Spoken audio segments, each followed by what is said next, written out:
अस्सलाम वालेकुम नाजरीन, मैं हूं अहमद मंसूर। इसराइल और ईरान की जो जंग चल रही है उसमें अमेरिका शामिल होने जा रहा है। इस हवाले से बड़ी तैयारियां, उसकी तमाम तफसील मैं इस व्लॉग में आपसे शेयर कर रहा हूं। और ये क्यों हो रहा है? यहां तो सीज फायर की बातें चल रही थी, ट्रंप तो ये क्रेडिट ले रहा था, लेकिन यकायक क्या हुआ कि G7 समिट में प्रेसिडेंट ट्रंप, उसका रवैया एकदम बदल गया, जारहाना हो गया। और उसने वहां से जब वो रुखसत होकर अमेरिका हंगामी तौर पे वापस वाशिंगटन रवाना हुआ तो ट्वीट भी कर दिया। और वो ट्वीट, उसका एक मैसेज पहुंचाना था। उस ट्वीट में ट्रंप ने ये कहा है कि वो सीज फायर के हवाले से बिल्कुल वापस नहीं जा रहा, कुछ बड़ा होने जा रहा है, स्टे ट्यून। और इसके बाद एकदम वो जो कहते हैं कि हाथी के दांत खाने के और दिखाने के और, तो अमेरिका और ट्रंप हमेशा यही करते आ रहे हैं। और पेंटागन की जो तैयारियां हैं वो मैं उसकी तफसील आपको बताने जा रहा हूं। और ट्रंप ने भी यही किया है।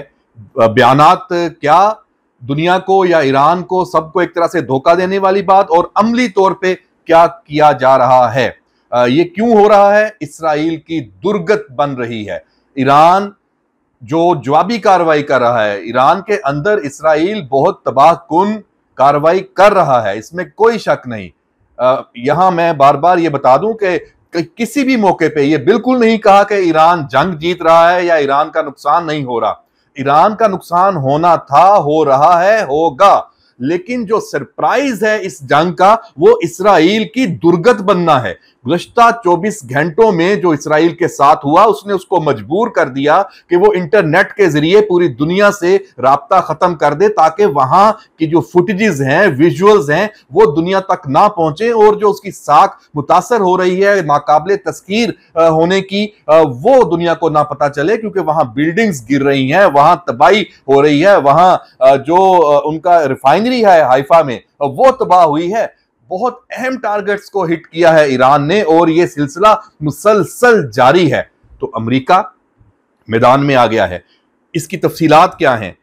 मैं आपको यहां यह बता दूं कि ईरान के इर्द गिर्द कौन से बेसिस हैं, किस किस मुल्क में हैं, जहां से अमेरिका ईरान पर हमला आवर होगा। और उस हवाले से जो बहरी बेड़ा है, वो असर नो, उसको आप कह लें कि वहां मुनज़्ज़म किया गया है। तमाम जो समंदर हैं ईरान के इर्द गिर्द और इस मशरक़े वुस्ता में जो प्रेजेंस है वो बढ़ाई गई है। तो जनाब, इसमें सबसे पहले जो बड़ा अड्डा जिसे गिना जाता है, उसका वो सऊदी अरब में है, कतर में है, UAE में है, बहरेन में है। और यहां से ईरान पर अटैक हो सकते हैं। अच्छा, इसमें जो बहरी बेड़े हैं मशरक़े वुस्ता में, उस रीजन में अमेरिका के पहले से और हमेशा से मौजूद रहते हैं। लेकिन जो नए बहरी बेड़े हैं वो भी भेजे गए हैं। जो कैरियर स्ट्राइक ग्रुप्स हैं, उसमें ये 11 त्यारा बरदार जहाज हैं अमेरिका के पास दुनिया भर में। और उनमें से बेशतर का रुख इस वक्त मशरक़े वुस्ता की तरफ है। जो USS जिराल्ड है या USS हैरी है, वो बहिरा रोम में आमतौर पे होते हैं। और अभी वहां मगरबी ये महाज है, वहां से ये कार्रवाई हो सकती है। जो एयरफोर्स डिप्लॉयमेंट है, कतर का ये अल अदीद एयर बेस है। ये अमेरिका का सबसे अहम जो फजाई अड्डा है। यहाँ B-52, F-22 और F-15 और जो टैंकर तैयारे हैं वो तैनात हैं। कुवैत, बहरेन, सऊदी अरब, यहाँ जो फॉरवर्ड ऑपरेटिंग बेसिस हैं अमेरिका के, यहाँ से जंगी परवाजें बिल्कुल मुमकिन है। डेगो गार्शिया है बहरा हिंद में, ये जजीरा है बड़ा मशहूर, आप जानते हैं। ये B-2 और B-1 जो बम्बार तैयारे हैं, वो यहाँ मौजूद होते हैं। और यहाँ से मुमकिना तौर पर ईरान तक इनकी रसाई हो सकती है। मिसाइल और ड्रोन हमले की जो सलाहियत है, जो इराक वॉर देख लें या अफगानिस्तान पर जो अमेरिका ने हमला किया था, या मशरक़े वुस्ता में जो भी शाम के खिलाफ कार्रवाई की, इसमें जो आपने टॉम हॉक जो क्रूज मिसाइल्स हैं, वो आपने मूवीज में भी देखे होंगे कि वो अमेरिका का एक तरह से बड़ा लिथल एक वेपन है। वो जंगी जो बहरी जहाज हैं और आबदोजे हैं, उनसे ये लॉन्च किए जाते हैं। और जो ड्रोन्स हैं MQ-9 रैपर ड्रोन्स, ये भी इस्तेमाल हो सकते हैं। अब बात हो जाए कि क्या ईरान के खिलाफ कोई जमीनी कार्रवाई भी मुमकिन है। अमेरिका इस जंग में बराह रास्त अब कूदता है और ये जो अब एक तरह से एक तो ईरान पे दबाव डालने की भी बात है, ये सफारती जो एक आप कह लें कि हिकमत अमली है, इसको अलहदा से भी हम डिस्कस कर सकते हैं कि इसका क्या इम्पैक्ट होता है। इस तरह की जो जारहाना पेशकदमी होती है। मैं यहां सिर्फ आज फौजी नुक्ता नजर से ये बात कर रहा हूं कि जो जमीनी ईरान को घेरने के लिए क्या वहां पे सूरत हाल है। समंदर है, फजा है, जमीन भी है, और इसमें जो अमरीकी अफवाज वो ईरान के करीब तरीन मौजूद हैं। कौन से ममालिक में हैं? शाम में मौजूद हैं।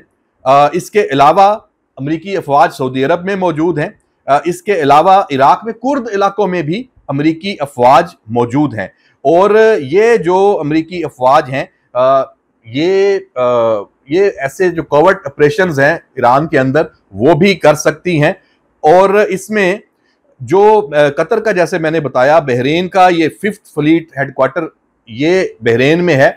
ये भी अमरीकी और बेस है। इस यहाँ पे जो इत्तेहादी हैं अमरीकी, उनकी प्रेजेंस भी मौजूद है। वो एक बिल्कुल समझ लें कि एक्सपोर्टिंग रोल उनका होगा, क्योंकि अभी ऐसे आसार नहीं है। अभी सिर्फ अमरीका जारहाना तौर पे आ रहा है। और अमरीका क्यों आ रहा है? क्योंकि इसराइल ने हाथ खड़े किए हैं एक तरह से, और जो सेहूनी लॉबी है उसने भी शायद ट्रंप का जो ये सीज फायर वाला बयानिया है उसको तब्दील करने पे उसे मजबूर किया है। और वो जारहाना एक अंदाज इख्तियार कर रहा है कि ईरान पे दबाव पड़े और वो शायद किसी डील पे आ जाए। कुवैत में कैंप आरिफ जान है। इराक में ऐन अल असद, ये एरबिल इलाका है। उर्दन में मुफाक साल्टी, ये एक इलाका है जहां फौजी तनसीबात हैं। तुर्की में है नहीं, ये थोड़ा एक मशकूक मामला है। ओमान में भी ये अमरीकी तनसीबात मौजूद हैं। तो अब ये अभी इस वक्त तक ये ऐलान कब हो सकता है? तैयारी पूरी है इसराइल के साथ मिलके ईरान पे हमला करने की। ये इन्होंने साथ साथ तैयारी की थी।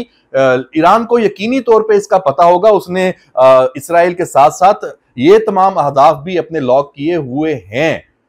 लेकिन क्या इसराइल अमेरिका को एक सॉफ्ट करके अहदाफ ईरान में वो दे रहा है? ये हिकमत अमली है कि पहले बमबारी करके, मिसाइल फायर करके, अपनी फजाइया इस्तेमाल करके ईरान की जो फौजी ताकत है उसको कमजोर से कमजोर कर दिया जाए, ताकि अमेरिका को ज्यादा मुजाहमत ना करनी पड़े। क्योंकि इसराइल की जो साख मुतासर हुई है वो तो सिर्फ एक रीजनल उसका सतह है, उसका लेवल है कि नाकाबिले तस्खीर होने की, जो मजरू हुई है। लेकिन अगर ईरान इसी तरह की कार्रवाई अमेरिका के खिलाफ करने में भी कामयाब हो जाता है तो इसका आलमी सतह पे पूरा एक मंजरनामा बदल जाएगा। सुपर पावर का जो एक अमेरिका का वो कहते हैं ना कि उसकी धाक है। तो इसलिए अमेरिका बहुत केयरफुली और बहुत एहतियात से इस जंग में जाएगा, ये यकीनी बनाने के बाद कि ईरान की जो फौजी ताकत है वो उसको इतना नुकसान पहुंचा दिया गया है। अब सिर्फ अपनी जो चौधराहट और अपनी बर्तरी दिखाने के लिए अमेरिका इस जंग में जाए और क्रेडिट ले कि हमने देखें ईरान का सत्यानाश कर दिया है, हमने एक और मुल्क बर्बाद कर दिया है, हमारा तो क्रेडिट ही यही है कि हम जहां जाते हैं तबाही फैला देते हैं। तो वो फिर पूरी दुनिया में अपनी फौजी बर्तरी वो साबित उसको करने का मौका मिले। लेकिन ये सब आने वाले दिनों में ये डेवलपमेंट्स होनी है और बहुत ही अहम मरहला ये मशरिक़ वुस्ता इसराइल ईरान जंग का ये आ चुका है। देखते हैं कि इस मामले में रिस्ट्रेंट होता है, क्या सीज फायर के हवाले से कोई संजीदा कोशिशें होती हैं फ्रांस की, बरतानिया की, कनाडा की, जर्मनी की, इन ममालिक की अब क्या राय होगी, या अमेरिका के जो दीगर सारे इत्तेहादी हैं वो यहाँ पे क्या करेंगे, रूस क्या करेगा और चीन क्या करेगा, और सबसे बढ़ के मशरिक़ वुस्ता में जो अमरीकी इत्तेहादी ममालिक हैं जहां ये अड्डे मैंने बताए हैं वो ममालिक क्या करेंगे? क्या वो अमेरिका को इजाजत देंगे? सऊदी अरब, कतर, इसके अलावा बहरीन, यूएई, या वो अमेरिका से कहेंगे कि जनाब मेहरबानी करें, आप समंदर से अगर आपने हमला करना भी है तो कर लें, हमारे मुल्क जो अड्डे आपके हैं वो इस्तेमाल ना करें। लेकिन क्या ये मुमकिन है? ये एक बहुत बड़ा सवाल है, मिलियन डॉलर क्वेश्चन है, क्योंकि ये सब होगा तो जंग तो फैलेगी और ईरान पे कब्जा वो इस वक्त, जब हम ये 6 दिन हो गए हैं इस जंग को शुरू हुए, तो मुमकिन नजर नहीं आ रहा। ईरान को तबाह करना, वहां रेजीम चेंज करना, ये मकासद अभी वाजे हैं। ये तबाही तो जरूर ये अमेरिका, इसराइल और मगरब मिलकर ला सकते हैं, लेकिन क्या शाम और इराक की तरह यहाँ फौजी कार्रवाई जमीनी भी होगी, और या फिर वाकई ईरान ने जो अपने मसल्स शो किए हैं वो अमेरिका और मगरब को मजबूर कर देंगे सीज फायर पे? तो देखते हैं क्या होता है। इजाजत दीजिए, अल्लाह हाफिज।